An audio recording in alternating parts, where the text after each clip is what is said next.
just like I could see Iowa. I could envision a scenario where Iowa's going to have to win without any semblance of a run game.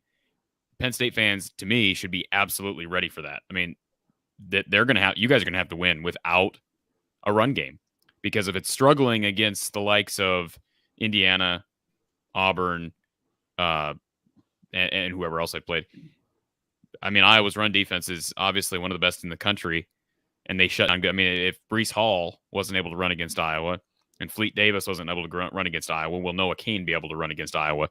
I believe Noah is healthy right now, right? I mean, that's no, is he still not 100%? Yeah, he didn't look anywhere near 100%. Yeah, he hasn't looked 100% all season.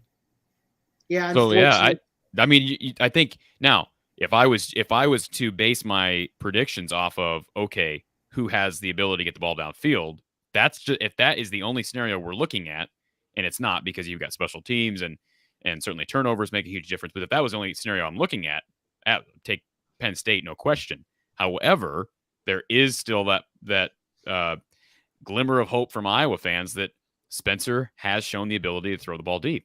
So that's kind of put me over the edge as far as my outlook on this game. But I think we could very easily see, and it may not be this way, but very easily could see this game where both teams, neither team breaks 60 yards rushing when you factor in sacks. I mean, very easily.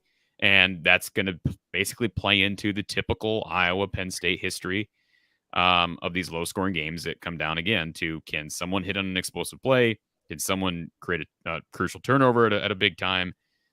Special teams. I think one thing that's another check mark, at least for Iowa fans who are worried because this has been a one-sided rivalry since 2010, and it has been, is Iowa did win last year. I know it was a COVID year, but to me, to win on the road at Penn State, even with the weird year, obviously most of these guys played in that game. So there's got to be a level of belief by just doing it, whether it was a weird year or not.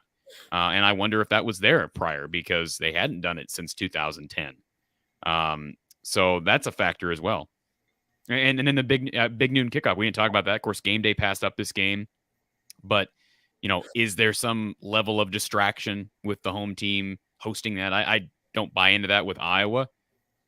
I guess it's possible. You got Bob Stoops there, and the whole crew. So, and just the fact that this is the biggest game for Iowa regular season wise, if you look at the numbers since 1985. Yeah. One more note. I just want to bring this up. Jovan Johnson, he's been a guest on my show before. I don't know if you remember Jovan, Mark, but he was an all Big Ten cornerback. I want to say 2005, 2004, somewhere in that time frame. So he's good friends with Terry Roberts, who is the guy that I mentioned. He's not a starter on this in this defensive backfield, but he probably would be. They have been playing more and more dime defense, if you will.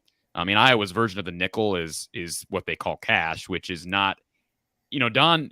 And again, I'm not trying to say I know more about anything football related than Don, but Don considers the cash a nickel defense, and I guess it is technically. But Iowa's 4-2-5, you send in Dane Belton, who's more of a hybrid safety, to play that spot, that next defensive back on the field.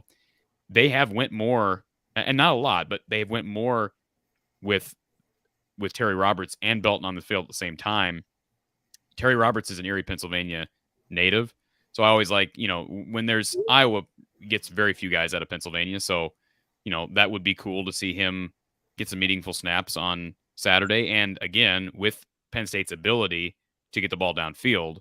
And of course, injuries are always a possibility. You hate to think that Iowa's going to deal with any catastrophic injuries in the defense, but that'll be an interesting story. I do remember in 2018, Geno Stone, who was also a Pennsylvania native, had the big pick six in that game that put Iowa back in that game.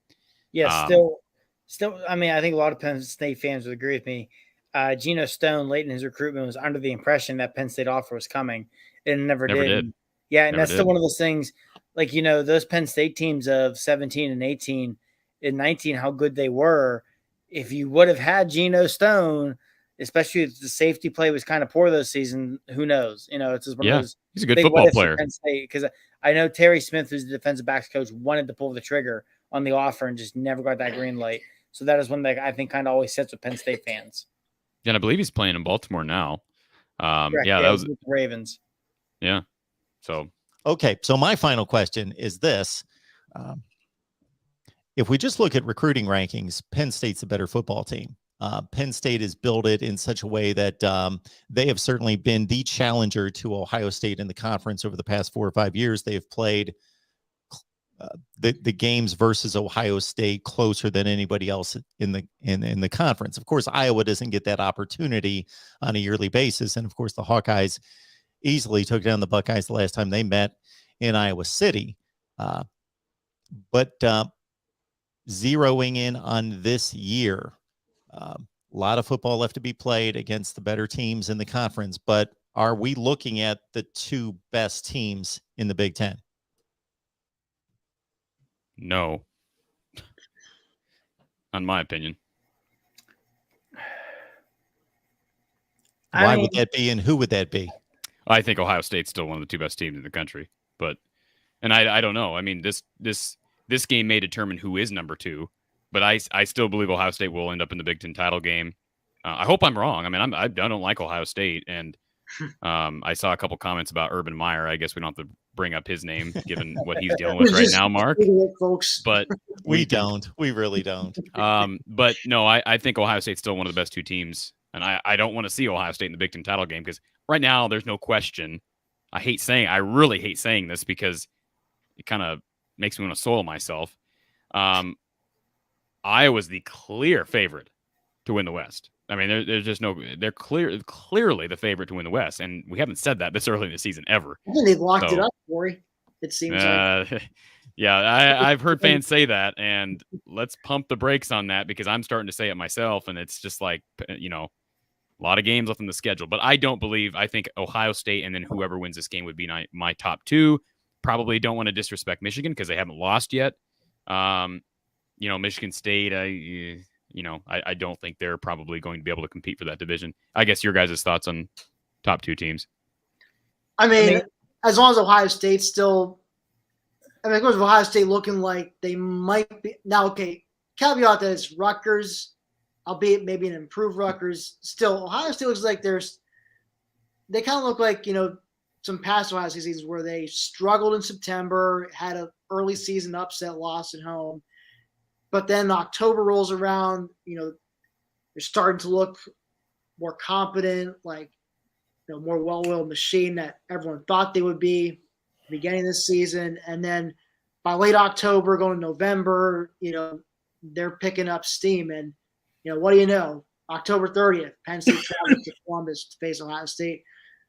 So, I mean, in Iowa, to me, they look like the clear-cut best team in the West. I mean, I don't want to jinx it, but just looking at the standings and looking at how the rest of the West has performed, especially Wisconsin, who is, I think, the preseason favorite to win the Big Ten West.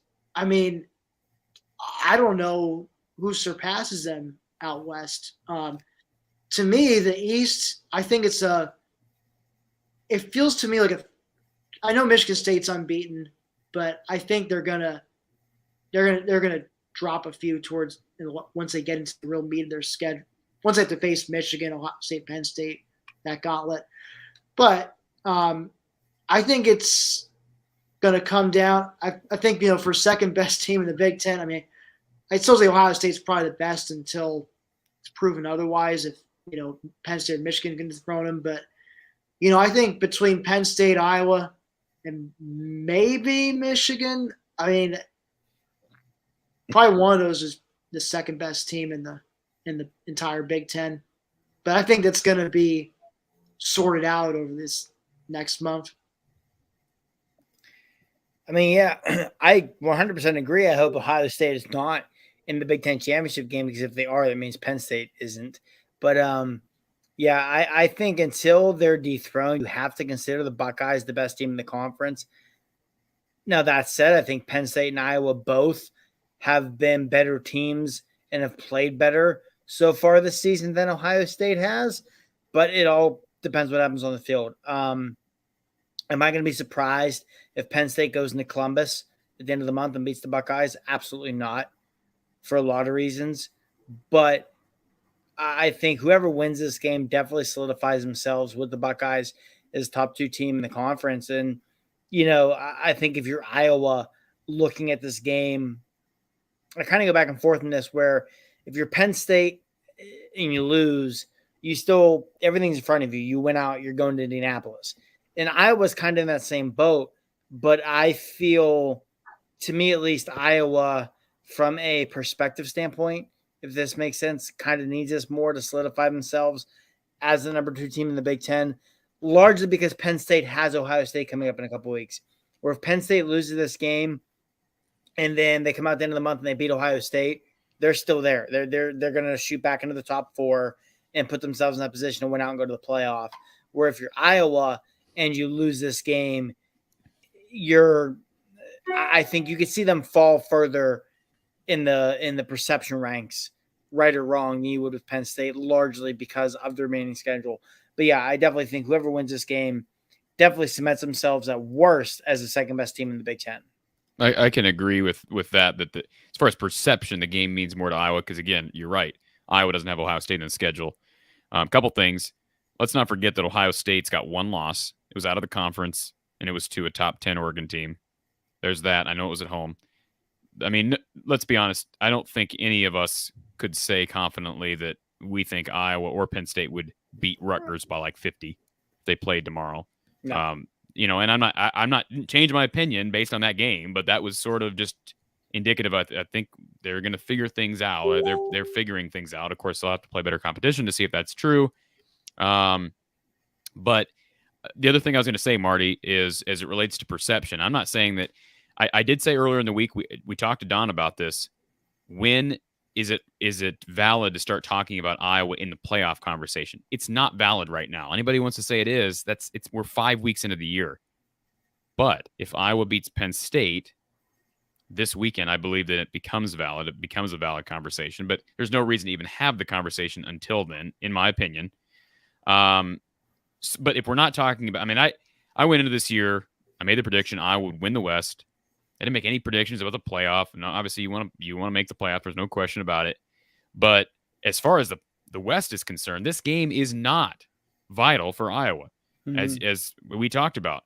It's a Big Ten game. I get it. They're all important, but it's less important than the next 6 games in the schedule because those are against West teams. That's the first thing. And the second thing is Iowa's already got a 2-game lead on Wisconsin. Purdue's got a loss now, but do we really believe Purdue or Minnesota or Illinois or even Nebraska, they're going to be there at the end? It's going to be probably a 2-dog race between Iowa and Wisconsin. So they've already got that lead there. You can afford, I don't want to say you can afford a loss because that sounds like it doesn't matter, but for the West, this is not a deal-breaking game. I am, again, I said it earlier, I'm more confident in Iowa winning this game than I was Iowa beating Maryland last week. I compared this game, though, to how I go into every Iowa State game. I go into Cyhawk games extremely nervous every year because I hate losing to Iowa State. It's just the worst thing you can do is losing to Iowa State. But I go into a game like this, I respect the heck out of Penn State. I don't respect what happened under Joe Pa with Penn State, but I respect the current staff. I'm not a big James Franklin fan, and we didn't talk about him very much tonight. But this game does not scare me from, I hate losing this game. This is an opportunity for Iowa. So I get excited for a game like this. This is an opportunity for Iowa, and it's an opportunity for Penn State, but especially Iowa, given they haven't been on this stage as much as Penn State has in the past 20 years. It's an opportunity for them to make their case for the playoff. And if they don't, the West is still there. And honestly, the playoff is technically still alive. I think we'd all agree if Iowa goes 12-1 with a loss to Penn State in October, probably still in. If it means beating Penn State again, in a rematch in the championship game or in Ohio State or in Michigan. So I don't believe it's a deal breaker. I get what you're saying though, Marty, that it's probably more important playoff wise for Iowa. It's not a deal breaker, but it's more important playoff wise because Iowa does not have Ohio State in the schedule. And I don't want to change the subject. I know we're trying to wind this thing down, Mark, but can we address real quickly? I did have a question for you two Penn State guys. I know this has been around since the Clay Helton firing. Is there any at all thought that at some point the rumors about James Franklin and USC, I don't know how strong those are in Happy Valley right now, but is there any chance at some point those could eke into the locker room and start becoming a distraction? Because they're just these reports. Let's be honest, guys. These reports happen every single year. He's the guy. Matt Campbell, it happens here in Ames as well. But the difference is Matt Campbell dispels these right away. And I don't know if maybe James Franklin is, and I'm not hearing that. But what are your guys' thoughts on that, I guess? In terms of locker room stuff, I'm not concerned at all. Actually, when Clay Helton was fired, James got out in front of it with the team. He called a meeting immediately with the leadership council, which is basically the captains and the seniors, addressed it with them, addressed it with the rest of the team. The team basically said, hey, we're focused on Penn State football. We're focused on us. Coach Franklin's focused on it. And they came out and beat Auburn. Now, I will say, I think one thing James does magnificently is manipulate this kind of stuff in the media to get money out of the university for assistant coaches, for facilities, all of this stuff. He and Trace Armstrong, his agent, are master manipulators at that. But at the same time, when it comes to players, when it comes to recruits, when it comes to families, he shuts this stuff down behind closed doors by all accounts. So that is not something that I think is a concern of causing any sort of locker room issues or anything of the nature. Yeah, Marty pretty much hit on it. I'll just say, I know we sometimes mock the term sources, but a source that I trust, say, guy who knows a guy in the program. He had told me that Franklin isn't going anywhere, and plus, Marty said about how he addressed the leadership council. The week that the Pelt got fired and all those media talking heads were harping James Franklin and USC. That same week was when they went out and beat Auburn in the whiteout. And I don't know why he would want to leave all this and go to USC, which is a mess right now. Now, granted, I think if USC was, say, in a better position and he did go there, I think he would absolutely crush it out there with his recruiting ability. He would make sure to hire guys who had California ties, West Coast ties. I'm sure he would do well. And plus, he went to face Ohio State every year. But I don't see him going into that mess at USC. Just real quickly, Kevin Downey in the chat a while back made a comment. And I want to call this comment out real quick. Don't often do this, but I'll call you out, Kevin. He said, you can't put Iowa in the playoff discussion until they have a couple marquee wins on the road. They beat Iowa State on the road. They beat Maryland on the road. Like, what are we looking for? Do they have to beat Ohio State on the road? Because I guarantee you, when they beat Wisconsin on the road, people are, oh, Wisconsin's down. That means nothing. They beat Iowa State and Maryland on the road, minus maybe Oregon, who has better road wins in college football right now than Iowa collectively. Nobody. So I don't believe they have to win any more on the road. They have to beat Penn State. They have to beat Penn State Saturday, and then they're in the playoff conversation. It's funny because Corey, that all you guys have conversations with college football fans every day. So I'm not the only one, but because of what I have here, just the conversations and the comments that ensue all the time. Basically, the bar for a quality win by most college football fans, I've broken it down by math. I've collected a ton of comments and then said, I'm going to transition this to the math. Basically, the teams that you consider to be a quality win, those teams never lose any games. So there aren't any quality, like you got to be like Ohio State or Clemson for anyone to acknowledge that that's a quality win, and they win 90% of their games. So there are basically no quality wins in college football. Mark, you see that record there, fans. that record you put up there. James Franklin, since his first 29 games, he's 50-14. So add 1 to that 50, and that was the score of the Maryland game. Okay, 51-14 on the road at Maryland, and a double-digit win at Iowa State. And it wasn't a 10-point. It was 10 points late, but it was a 3-score game for the majority of that fourth quarter. So I will give them the credit. I get Iowa State is down. Well, down. They're not what we thought they were most likely, but I still think they're going to be in the Big 12 championship game. And I think obviously Maryland, if you're judging them off one loss, okay. I don't know how we can say Maryland's a joke based off one loss. Guys, this has been great. I appreciate you giving so much time up. And it's been a great discussion on Big Ten football. Yeah, thanks for having us, Mark. Good chatting with everyone. And we'll catch everyone soon. Keep locked in on those notifications to know when we go live and drop new content. And we will do that very soon here at the Voice of College Football.